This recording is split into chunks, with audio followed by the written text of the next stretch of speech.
ಊಟ ಅಂದ್ರೆ ಬರೀ ಉಪ್ಪಿನಕಾಯಿ ಅಲ್ಲ, ಉಪ್ಪಿನಕಾಯಿ ಊಟದ ಜೊತೆಗ್ ಮಾತ್ರ. ಹಾಗೇನೆ ರೇಡಿಯೋ ಕಾರ್ಯಕ್ರಮಗಳಲ್ಲಿ ಮನರಂಜನೆ ಮುಖ್ಯ ಅಲ್ಲ, ಮನರಂಜನೆಯೊಂದಿಗೆ ವಿಚಾರಪೂರ್ಣ ಕಾರ್ಯಕ್ರಮಗಳು ಅಗತ್ಯ. ಇದರಿಂದಾಗಿ ಸಮುದಾಯದ ಹಿತ ಕಾಯಲು, ಸಮುದಾಯದ ಗುರಿ ತೋರಲು ರೇಡಿಯೋ ಆಕ್ಟಿವ್ ವಾಹಿನಿ ಪ್ರಸಾರವಾಗುತ್ತಿದೆ. ಪರಿಸರ, ಶಿಕ್ಷಣ, ಭಾಷಣ, ಸಂದರ್ಶನ, ಮಾಹಿತಿಪೂರ್ಣ ವಿಚಾರಗಳ ಈ ರೇಡಿಯೋ ವಾಹಿನಿ ಪ್ರತಿಯೊಬ್ಬರ ಆತ್ಮೀಯ ಮಿತ್ರ, ಕಷ್ಟಕಾಲದ ಸಹಾಯಕ, ಇಷ್ಟ ವಿಚಾರಗಳ ಪ್ರಚೋದಕ, ಸಮುದಾಯದ ಹಿತಚಿಂತಕ. ತಪ್ಪದೆ ಕೇಳಿ 90.4 ತರಂಗಾಂತರದಲ್ಲಿ ರೇಡಿಯೋ ಆಕ್ಟಿವ್. ಕೇಳಿ ರೇಡಿಯೋ ಆಕ್ಟಿವ್, ಆಗಿ ಆಕ್ಟಿವ್. ನಮಸ್ಕಾರ ಸ್ನೇಹಿತರೆ, ನೀವು ಕೇಳ್ತಾ ಇದ್ದೀರಾ ಬೆಂಗಳೂರಿನ ಮೊಟ್ಟ ಮೊದಲ ಸಮುದಾಯ ಬಾನುಲಿ ಕೇಂದ್ರ 90.4 ಕಂಪನಾಂಕಗಳಲ್ಲಿ. ಇದು ರೇಡಿಯೋ ಆಕ್ಟಿವ್. ನಾನಿದ್ದೀನಿ ನಿಮ್ಮ ರೇಡಿಯೋ ಗೆಳತಿ ರಾಧಾ. ಕೇಳುಗರೆ, ಇವತ್ತಿನ ಆಕ್ಟಿವ್ ಬೆಂಗಳೂರು ಕಾರ್ಯಕ್ರಮಕ್ಕೆ ನಿಮ್ಮೆಲ್ಲರಿಗೂ ಆತ್ಮೀಯವಾದಂಥ ಸ್ವಾಗತ. ಇವತ್ತಿನ ಆಕ್ಟಿವ್ ಬೆಂಗಳೂರು ಕಾರ್ಯಕ್ರಮದಲ್ಲಿ ನಮ್ಮ ಜೊತೆ ಡಾಕ್ಟರ್ ಪೂರ್ವಿ ಜಯರಾಜ್ ಅವರಿದ್ದಾರೆ. ಅವರು ಗುರಿ ಸಾಧನೆ ಹತ್ತ ನಮ್ಮ ಆರೋಗ್ಯದ ಮೇಲೆ ಯಾವ ರೀತಿ ಪರಿಣಾಮ ಬೀರುತ್ತೆ ಹೆಲ್ತ್ ವಿಚಾರದಲ್ಲಿ ಅನ್ನೋದ್ರ ಬಗ್ಗೆ ಇವತ್ತಿನ ಒಂದು ಆಕ್ಟಿವ್ ಬೆಂಗಳೂರು ಕಾರ್ಯಕ್ರಮದಲ್ಲಿ ನಮಗೆ ತಿಳಿಸ್ಕೊಡ್ತಾರೆ. ಹಾಗಾದ್ರೆ ಬನ್ನಿ ಕೇಳಿದರೆ ಇವತ್ತಿನ ಒಂದು ಆಕ್ಟಿವ್ ಬೆಂಗಳೂರು ಕಾರ್ಯಕ್ರಮನ ಕೇಳಿ ಬರೋಣ. ಒಂದು ಸಣ್ಣ ಕತೆ ಹೇಳ್ತೀನಿ. ಒಮ್ಮೆ ಇಬ್ರು ಮೀನ್ ಹಿಡಿಯೋರು ಮೀನ್ ಹಿಡಿಬೇಕು ಅಂತ ಹೋದ್ರಂತೆ. ಅದರಲ್ಲಿ ಮೊದಲೇ ಮೀನುಗಾರನ್ಗೆ ಸುಮಾರು ಮೀನುಗಳು ಸಿಗ್ತಾ ಇತ್ತಂತೆ. ಪಾಪ ಎರಡನೇವನ್ಗೆ ಎಷ್ಟೊತ್ತಾದ್ರೂ ಮೀನುಗಳೇ ಸಿಗ್ಲಿಲ್ವಂತೆ. ಈ ಮೊದಲನೇ ಮೀನ್ ಹಿಡಿಯೋನು ಎರಡನೇವನ್ನ ನೋಡಿ ಪಾಪ ಅಂತ ಅನುಕಂಪ ಅನ್ಸಿ, ಅಯ್ಯೋ ಪಾಪ ನಿಂಗೆ ಒಂದು ಮೀನ್ ಸಿಗ್ತಾ ಇಲ್ಲ, ಒಂದ್ ಕೆಲಸ ಮಾಡು, ನನ್ ಬುಟ್ಟಿಯಿಂದ ಒಂದ್ ಸ್ವಲ್ಪ ಮೀನುಗಳನ್ನ ನೀನ್ ತಗೊಳಪ್ಪ ಇರ್ಲಿ ಅಂತ ಹೇಳ್ತಾನಂತೆ. ಆದ್ರೆ ಎರಡನೇವನ್ಗೆ ತುಂಬಾ ಛಲ.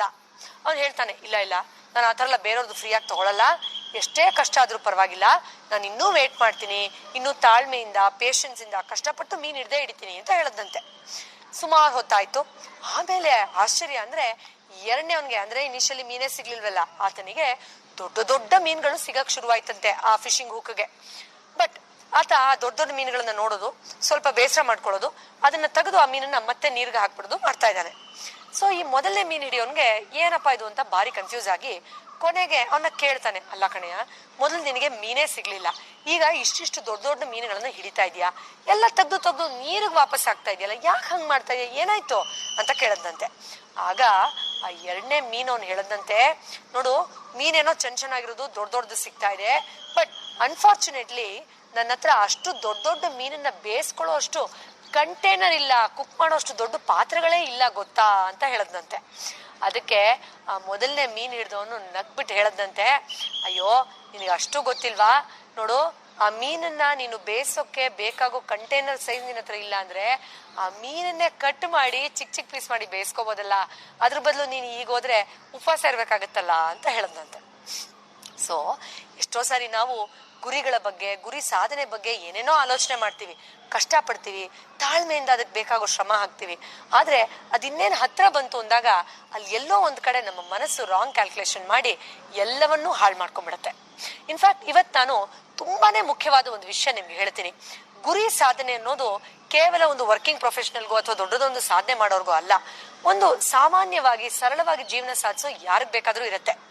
ಯೂಶಲಿ ತುಂಬಾ ವಿಪರ್ಯಾಸ ಏನಪ್ಪಾ ಅಂದ್ರೆ, ನಿಮ್ ಆಕ್ಯುಪೇಷನ್ ಏನು ಅಂದ್ರೆ ಏನೂ ಇಲ್ಲ ಅಂತ ಬರೆಯೋ ಹೆಣ್ಮಕ್ಳಿಗೆ, ಅಯ್ಯೋ ನೀವು ಹೌಸ್ ವೈಫ್ ಅಮ್ಮ, ಹೆಮ್ಮೆಯಿಂದ ಬರೀರಿ, ಹೌಸ್ ಮೇಕರ್, ಹೌಸ್ ಇಂಜಿನಿಯರ್ ಅಂತ ಬರೀರಿ ಅಂತ ಹೇಳ್ತಿರ್ತೀನಿ ನಾನು.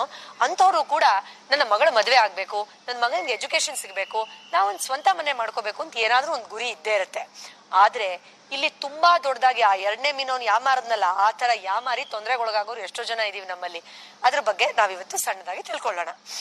ಯೂಶಲಿ ತುಂಬಾ ಜನ ಕ್ಲೈಂಟ್ಸ್ ನನ್ನ ಹತ್ರ ಬರೋರು ಹೇಳ್ತಾರೆ, ಮೇಡಮ್ ನಾನು ನನ್ನ ಮಗಳ ಮದ್ವೆ ಆಗೋಗ್ಲಿ, ನನ್ ಗಂಡ ಇಷ್ಟು ಕಾಟ ಕೊಡ್ತಾ ಇದ್ದ ಅಂತ ತುಂಬಾ ಕಷ್ಟಪಟ್ಟು ಅವ್ರು ಕೊಟ್ಟಿರೋ ಕಷ್ಟನೆಲ್ಲ ತಡ್ಕೊಂಡೆ, ನಮ್ಮ ಅತ್ತೆ ಮಾವನ್ ತೊಂದರೆ ತಡ್ಕೊಂಡೆ, ಬಡತನ ತಡ್ಕೊಂಡೆ, ನನ್ನ ಮಗಳ ಮದ್ವೆ ಆದ್ರೆ ಸಾಕು, ನನ್ನ ಮಗಳ ಮದ್ವೆ ಆದ್ರೆ ಸಾಕು ಅಂತ ಮೈಂಡಲ್ಲಿ ಫಿಕ್ಸ್ ಇಟ್ಕೊಂಡೆ, ತುಂಬಾ ಒಳ್ಳೆ ಕಡೆ ನನ್ನ ಮಗಳಿಗೆ ಮದ್ವೆ ಮಾಡ್ದೆ, ನನ್ಗೆ ಇಷ್ಟ ಬರೋ ತರನೇ ಅವಳು ಫಾರಿನಲ್ಲೂ ಸೆಟ್ಲ್ ಆಗಿದ್ದಾರೆ, ಬಟ್ ಮದ್ವೆ ಆಗಿ 3 ದಿನಕ್ಕೆ ನಂಗೆ ತುಂಬಾ ಹುಷಾರಿಲ್ಲ ಮೇಡಮ್, ಎಲ್ಲಾ ಡಾಕ್ಟರ್ ಹತ್ರ ತೋರಿಸ್ದೆ, ನಂಗೆ ಸುಮಾರು ಪ್ರಾಬ್ಲಮ್ಗಳು ಬಂದ್ಬಿಟ್ಟಿದೆ, ನಂಗೆ ಸೊಲ್ಯೂಷನ್ ಇಲ್ಲ ಇತ್ಯಾದಿ ಅಂತ ಹೇಳ್ತಾರೆ.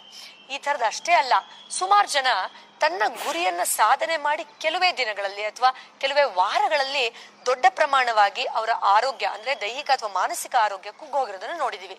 ಇದೇನಪ್ಪ ಆಶ್ಚರ್ಯ, ಗುರಿ ಸಾಧನೆ ಆದ್ಮೇಲೆ ಅಬ್ಬಾ ನಿರಾಳ ಆದೆ ನಾನು ಅಂತ ಫ್ರೀ ಆಗಿದ್ದು ಹಾಯಾಗಿರ್ಬೇಕಲ್ವಾ, ಇದೇನು ಉಲ್ಟಾ ಆಗ್ತಾ ಇದೆಯಲ್ಲ ಅಂತ ನಿಮ್ಗೆ ಅನ್ನಿಸ್ತಾ ಇರಬಹುದು. ಒಂದೇ ಒಂದು ಸಣ್ಣ ಎಕ್ಸಾಂಪಲ್ ಕೊಡ್ತೀನಿ, ಆಮೇಲೆ ಈ ಇನ್ಸಿಡೆನ್ಸ್ ಯಾಕೆ ನಾನು ಹೇಳಿದೆ ಅಂತ ಹೇಳ್ತೀನಿ. ಈಗ ನೀವೆಲ್ಲಾದ್ರೂ ಹೊರಗಡೆ ಹೋಗಿರ್ತೀರಾ, ನಿಮಗೆ ಅರ್ಜೆಂಟಾಗಿ ಯೂರಿನ್ ಪಾಸ್ ಮಾಡಬೇಕು ಅಂತ ಅರ್ಜೆಂಟ್ ಆಗುತ್ತೆ ಅಂತ ಇಟ್ಕೊಳ್ಳಿ. ನಿಮ್ಮ ಮನಸ್ಸಿಗೆ ಹೇಳ್ತೀರಾ ಇನ್ನೇನು 15 ನಿಮಿಷ ಮನೆ ಬಂದ್ಬಿಡುತ್ತೆ ಹೋಗ್ಬಿಡೋಣ, ಮನೇಲಿ ಬಸ್ಸಲ್ಲಿ ಎಲ್ಲಿ ಹೋಗೋದು ಅಥವಾ ಈ ಕ್ಯಾಬಲ್ಲಿ ಎಲ್ಲಿ ಹೋಗೋದು ಅಂತ.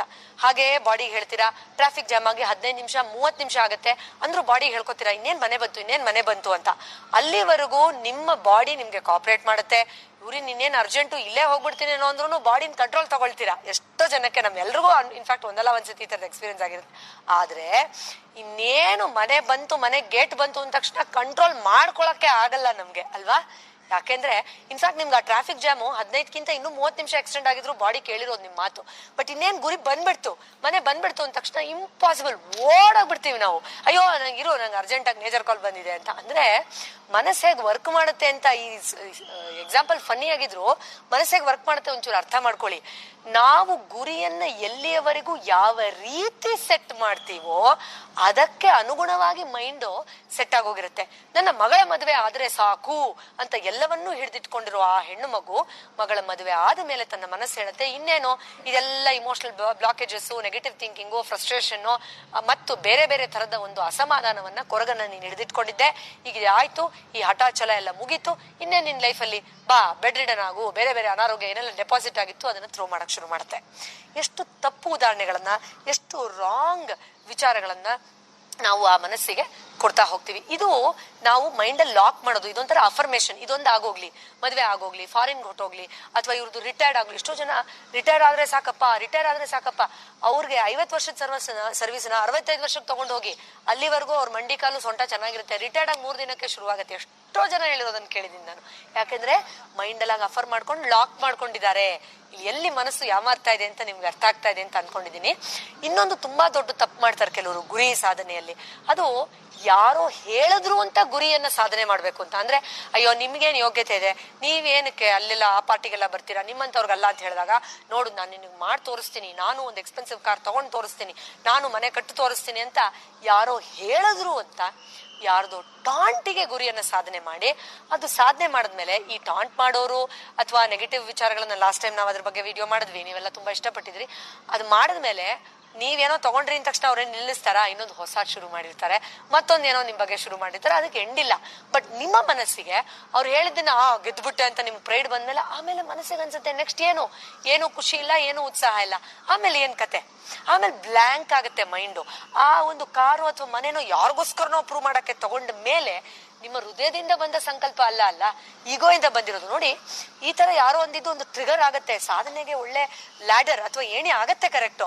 ಬಟ್ ನೀವ್ ಯಾವ ತರ ಮೋಟಿವೇಶನ್ ನೆಗೆಟಿವ್ ಅಥವಾ ಪಾಸಿಟಿವ್ ಆಗಿ ಕೊಟ್ಕೊಳ್ತಾ ಇದ್ದೀರಾ, ಇಲ್ಲಿ ವ್ಯತ್ಯಾಸಗಳನ್ನ ನೀವು ಅರ್ಥ ಮಾಡ್ಕೊಳ್ತಾ ಇದ್ದೀರಾ ಅಂತ ಅನ್ಕೊಂಡಿದೀನಿ. ಇನ್ನು 3ನೇ ಗುರಿ ಸಾಧನೆಯಲ್ಲಿ ಮಾಡುವ ವಿಚಾರವನ್ನ ನಾವೆಲ್ಲರೂ ಆಳವಾಗಿ ಯೋಚನೆ ಮಾಡ್ಬೇಕು. ವೀಕ್ಷಕರೇ, ಸ್ವಲ್ಪ ಆಧ್ಯಾತ್ಮಿಕವಾಗಿ ಚಿಂತಿಸ್ರಿ ಅಲ್ವಾ. Participation is important. ಆತ್ಮಕ್ಕೆ ನೀವು ಯಾವ್ದೋ ಗುರಿಲಿ ಗೆದ್ರೋ ಸೋತೋದ್ರೋ, ನಿಮ್ಗೆ ಲಾಭ ಸಿಕ್ತೋ ಇಲ್ವೋ, ಅದ್ರಲ್ಲಿ ನಿಮ್ ಕಾಯಿಲೆ ಬಂತೋ ಇಲ್ವೋ, ಅವಮಾನ ಆಯ್ತು, ಇದು ಯಾವ್ದು ಬೇಕಾಗಿಲ್ಲ ರೀ. ಆತ್ಮಕ್ಕೆ ಅದರಿಂದ ಎಷ್ಟು ಲಾಭ ಬಂತು ಮೆಟೀರಿಯಲಿಸ್ಟಿಕ್ಲಿ ಸೋ ಕಾಲ್ಡ್, ಅದು ಎಷ್ಟು ಕ್ವಾಂಟಿಟೇಟಿವ್ಲಿ ಕನ್ವರ್ಟ್ ಆಯ್ತು, ಅದು ಬೇಡ. ಆತ್ಮಕ್ಕೆ ಕಲಿಕೆ ಬೇಕು ಅಷ್ಟೇ. ಆ ಕಲಿಕೆ ಒಂದು ಡೀಪ್ ಅಂದ್ರೆ ಒಂದು ಅಪ್ಯಾಥಿ, ಒಂದು ಡಿಸ್ಹಾರ್ಟ್ನಿಂಗ್ ಸಿಚುವೇಶನ್ ಇಂದನೂ ಆಗಿರಬಹುದು, ಅಥವಾ ಸೆಲೆಬ್ರೇಟಿವ್ ಆ ಗುಡ್ ವಿಲ್ಲು, ಆ ಒಂದು ಏನೋ ಫೇಮು ಅದರಿಂದನೂ ಆಗಿರಬಹುದು. ಒಟ್ಟಲ್ಲಿ ಕಲಿಕೆ ಬೇಕು ಅಷ್ಟೇ. ಸೊ ಗುರಿ ಅಂತ ಓಡೋ ನಾವು ಎಲ್ಲೋ ಒಂದ್ ಕಡೆ ಈ ಕುದುರೆ ಕಣ್ಣಿಗೆ ಹಾಕೊಳತ್ತಲ್ಲ, ಆ ತರ ಅದ್ರ ಹಿಂದೆ ಇರೋ ತತ್ವ, ಯಾವ ತರ ನಾನು ನನ್ನ ಮನಸ್ಸಿಗೆ ಗುರಿಯ ಬಗ್ಗೆ ಹೇಳ್ತಾ ಇದ್ದೀನಿ ಅನ್ನೋ ವಿಷಯ ಎರಡನ್ನು ಮರೆತು ಹುಚ್ಚರಾಗೆ ಯಾವುದೋ ಕ್ಷುಲ್ಲಕ ವಿಷಯಕ್ಕೆ ಕ್ಷುಲ್ಲಕವಾದ ಗುರಿಯನ್ನೇ ದೊಡ್ಡದನ್ನಾಗಿ ಮಾಡಿಕೊಂಡು ನಮ್ಮ ದೇಹಕ್ಕೂ ಎಷ್ಟೋ ಯಾತನೆಯನ್ನ ಕೊಡ್ತಾ ಇರ್ತೀವಿ. ಗುರಿ ಅನ್ನೋದು ಯಾವುದೋ ಒಂದು ಅವಮಾನ, ಯಾರೋ ಒಬ್ಬ ಸ್ಟೇಟ್ಮೆಂಟ್ ಅಥವಾ ಯಾವುದೋ ಒಂದು ಇನ್ಸಿಡೆನ್ಸ್ಗಲ್ಲ, ನಿಮ್ಮ ಲೈಫ್ ಪರ್ಪಸ್ ಸಂತೃಪ್ತಕರ ಜೀವನವನ್ನ, ಆತ್ಮದ ಪಾಠಗಳನ್ನ 3ನೇ ಭಾಗಗಳನ್ನ ಕಲಿತು ಎಲ್ಲ ಸರ್ವತೋಮುಖ ಬೆಳವಣಿಗೆ ಕಡೆ ಆಗಿರ್ಬೇಕು. ಸೊ ನನ್ನ ಮಗಳ ಮದುವೆ ಆದ ಮೇಲೆ ಎಲ್ಲ ಮುಗಿದೋಯ್ತು ಆಗೋಯ್ತು ಅದೊಂದಕ್ಕೋಸ್ಕರ ನಾನು ಹಿಡಿದಿಟ್ಕೊಂಡಿದ್ದೀನಿ ಅಲ್ಲ. ಆ ಜರ್ನಿಯಲ್ಲೇ ನೀವು ನಿಮ್ಮ ಮಗಳು, ನಿಮ್ಮ ವಿಚಾರಗಳು ಎಲ್ಲವನ್ನೂ ಸಕಾರಾತ್ಮಕವಾಗಿ, ಫ್ರೀಯಾಗಿ, ನಿಮ್ಮ ಮೈಂಡನ್ನು ಕೂಲಾಗಿ ಇಟ್ಕೊಂಡು ಆ ಎಕ್ಸ್ಪೀರಿಯನ್ಸ್ ಜೊತೆಯಲ್ಲಿ ಮುಂದಕ್ಕೆ ಏನಿದೆ ಸ್ಟೆಪ್ ಬೈ ಸ್ಟೆಪ್ ಪ್ರಯಾರಿಟಿ ಪ್ರಕಾರ ಅದನ್ನು ನೋಡೋದಾಗಿರ್ಬೇಕು. ಸೊ ಈ ತರ ಹುಚ್ಚು ವಿಚಾರಗಳನ್ನ ಮನಸ್ಸಲ್ಲಿ ಹಾಕೊಂಡು ತಾನಾಗಿ ಸೆಲ್ಫ್ ಪನಿಷ್ಮೆಂಟ್ ಮಾಡ್ಕೋಬೇಡಿ. ನೆಕ್ಸ್ಟ್ ಟೈಮ್ ಇನ್ನೊಂದು ಔಷಧ ರಹಿತ ಚಿಕಿತ್ಸೆಯ ಸಲಹೆ ಜೊತೆ ಖಂಡಿತವಾಗಿ ಭೇಟಿ ಆಗ್ತೀನಿ. ನಮ್ಮ ಸಾಕಷ್ಟು ಆನ್ಲೈನ್ ಕಾರ್ಯಾಗಾರಗಳಲ್ಲಿ 100 ಜನ ಪಾರ್ಟಿಸಿಪೇಟ್ ಮಾಡಿ ಸಾಕಷ್ಟು ಪಾಸಿಟಿವ್ ಆಗಿ ಫೀಡ್ಬ್ಯಾಕ್ ಕೊಟ್ಟಿದ್ದೀರಾ. ಸುಮಾರು ಜನ ಬರ್ತಾರೆ ಮೀಟ್ ಮಾಡಕ್, ನನ್ನ ಕಾರ್ಯಾಗಾರಗಳನ್ನೇ ಅಟೆಂಡ್ ಮಾಡಿ ತುಂಬಾ ಒಳ್ಳೇದಾಗಿದೆ ಅಂತೆಲ್ಲ ಹೇಳಿ. ತುಂಬಾ ಖುಷಿ ಆಗುತ್ತೆ. ಮತ್ತೆ ಭೇಟಿ ಆಗೋಣ. ಎಲ್ರಿಗೂ ಒಳ್ಳೇದಾಗ್ಲಿ. ಈ ವಿಚಾರವನ್ನು ತಿಳ್ಕೊಳ್ಳಿ. ಇಷ್ಟ ಆಗಿದ್ರೆ ಬೇರೆಯವ್ರಿಗೆ ಜೊತೆ ಹಂಚ್ಕೊಳ್ಳಿ. ಸೊ ದಟ್ ಎಲ್ಲರೂ ಗುರಿ ಇಟ್ಕೊಂಡಿರ್ತಾರೆ, ಚಿಕ್ಕ ಹುಡುಗನಿಂದ ಹಿಡ್ಕೊಂಡು ವಯಸ್ಸಾದವ್ರವರೆಗೂ. ಅವರು ಸ್ವಲ್ಪ ಸಕಾರಾತ್ಮಕವಾಗಿ ಯೋಚನೆ ಮಾಡಿ ಆರೋಗ್ಯದ ಕಡೆ ಗಮನ ಕೊಡ್ಲಿ. ಏನು what exactly is goal setting all about ಅದನ್ನ ಬ್ರಾಡ್ ಆಗಿ ಅರ್ಥ ಮಾಡ್ಕೊಳ್ಳಿ. ಮತ್ತೆ ಸಿಗ್ತೀನಿ. ಎಲ್ರಿಗೂ ಒಳ್ಳೇದಾಗ್ಲಿ. Thank you so much. ನಮಸ್ಕಾರ. ಕೇಳಿದರೆ ಇಷ್ಟೊತ್ತರೆಗೂ ನಮ್ಮ ಜೊತೆ ಪೂರ್ವಿ ಜಯರಾಜ್ ಡಾಕ್ಟರ್ ಆಗಿ ಅವರು ಕಾರ್ಯನಿರ್ವಹಿಸ್ತಾ ಇದ್ದಾರೆ. ತುಂಬ ಚೆನ್ನಾಗಿತ್ತು ಅವರು ಹೇಳಿದಂಥ ಕೊಟ್ಟಂತಹ ಮೀನು ಹಿಡಿಯುವವನ ಉದಾಹರಣೆ ಆಗಿರ್ಬೋದು, ಅಥವಾ ಒಂದು ಹೆಣ್ಣಾಗಿ ನನ್ನ ಮಗಳು ಒಳ್ಳೆ ಮನೆಗೆ ಸೇರಬೇಕು, ಅಷ್ಟು ಸೇರಿದರೆ ಸಾಕು ಅನ್ನೋ ವಿಚಾರ ಆಗಿರ್ಬೋದು. ಟ್ರಾಫಿಕ್ನಲ್ಲಿ ಜಾಮ್ ಆದಾಗ ಯೂರಿನ್ ಅರ್ಜೆಂಟ್ ಆಗಿರುವಂತಹ ಸಂದರ್ಭ ಆಗಿರ್ಬೋದು. ಖಂಡಿತ ಕೆಲವೊಂದೊಂದು ಯಾವ ರೀತಿಯಾಗಿ ನಮ್ಮ ಹೆಲ್ತ್ ಮೇಲೆ ದುಷ್ಪರಿಣಾಮಗಳು ಬೀರುತ್ತೆ, ನಾವು ನಮ್ಮ ಮನಸ್ಸನ್ನು, ಮೈಂಡನ್ನು ಹೇಗೆ ಸೆಟ್ ಮಾಡ್ಕೊಳ್ತೀವಿ, ಯಾವುದಕ್ಕೋಸ್ಕರ ಸೆಟ್ ಮಾಡ್ಕೊಳ್ತೀವಿ, ಸೆಟ್ ಆದ ನಂತರ ಅದು ಯಾವ ರೀತಿಯಾಗಿ ನಮ್ಮ ಆರೋಗ್ಯದ ಮೇಲೆ ಪರಿಣಾಮ ಬೀರುತ್ತೆ ಅನ್ನೋದ್ರ ಬಗ್ಗೆ ಎಲ್ಲ ತುಂಬ ಚೆನ್ನಾಗಿ ಸಂಕ್ಷಿಪ್ತವಾಗಿ ತಿಳಿಸಿದ್ದಾರೆ. ಕೆಲವರು ನಿಮಗೆ ಈ ಕಾರ್ಯಕ್ರಮ ಇಷ್ಟ ಆಗಿದೆ ಅಂತ ನಾನು ಭಾವಿಸ್ತಾ ಇದ್ದೀನಿ. ಈ ಕಾರ್ಯಕ್ರಮ ನಿಮಗೆ ಇಷ್ಟ ಆಗಿದ್ರೆ ನಿಮ್ಮ ಅನಿಸಿಕೆ, ಅಭಿಪ್ರಾಯ ನಮಗೆ ತುಂಬಾ ಮುಖ್ಯ. ಹಾಗಾಗಿ ನಿಮ್ಮ ಅನಿಸಿಕೆ, ಅಭಿಪ್ರಾಯಗಳನ್ನು ನಮ್ಮ ರೇಡಿಯೋ ಆ್ಯಕ್ಟಿವ್ ಫೇಸ್ಬುಕ್ ಮತ್ತು ಇನ್ಸ್ಟಾಗ್ರಾಮ್ನಲ್ಲಿ ತಿಳಿಸಿ ಅಂತ ಹೇಳ್ತಾ, ಈ ಕಾರ್ಯಕ್ರಮವನ್ನು ಸಮುದಾಯದ ಜನರಿಗೆ ತಲುಪಿಸುವಲ್ಲಿ ನಮ್ಮ department media studies Jain deemed to be university ಎಂದು ಹೇಳಲು ನಾನು ಬಯಸುತ್ತೇನೆ. ಧನ್ಯವಾದಗಳೊಂದಿಗೆ ನಿಮ್ಮ ರೇಡಿಯೋ ಗೆಳತಿ ರಾಧಾ. ಭಾರತ ಹಳ್ಳಿಗಳ ನಾಡು, ಹಲವು ಸಂಸ್ಕೃತಿಗಳ ಬೀಡು. ನಮ್ಮಲ್ಲಿ ಹಬ್ಬ ಹರಿದಿನ ಜಾತ್ರೆಗಳಿಗೆ ಕಡಿಮೆ ಏನಿಲ್ಲ.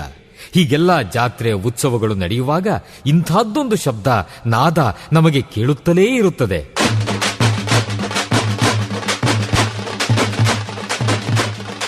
ಒಮ್ಮೊಮ್ಮೆ ಹೊಸ ಉತ್ಸಾಹ ಬಡಿದೆಬ್ಬಿಸುವ ನಾದ ವೈಭವ.